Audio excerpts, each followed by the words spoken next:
3 দিন ধরে যে বাড়িতে মেয়ের বিয়েতে ছেলের বিয়েতে যে ডেকসেট বাজাইলেন কারে খুশি করার জন্য?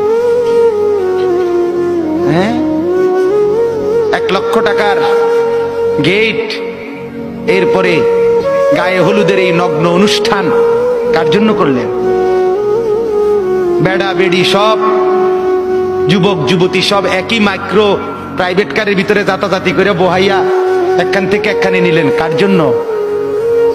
পুরা প্যান্ডেলের ভিতরে একসাথে বেড়া বেড়ি একত্রে খায়, নাচে, গায়, ফুর্তি করে কার জন্য?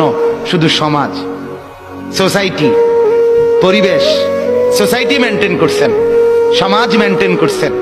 ছেলেরা চাইছে, মেয়েরা চাইছে, বাচ্চারা চাইছে, এতে হেতে চাইছে, তো মালিক তিনি কি চাইছিল? ওনার কথা মনে হয় নাই? রাসূল সাল্লাল্লাহু আলাইহি সাল্লাম তার কথা মনে হয় নাই? বলেন, কিয়ামতের দিন নবী সাল্লাল্লাহু আলাইহি ওয়াসাল্লামের কাছে কোরআনে আছে, ফাকাইফা ইযা জিনা মিন কুল্লি উম্মাতিন বিশাহীদ ওয়া জিনা বিকা আলা হাউলা'i শাহীদা। নবীকে বলছে আল্লাহ, বন্ধু আপনার উম্মতের প্রত্যেকের আমলনামা আমি আপনার হাতে দেখাবো, আপনার হাতে।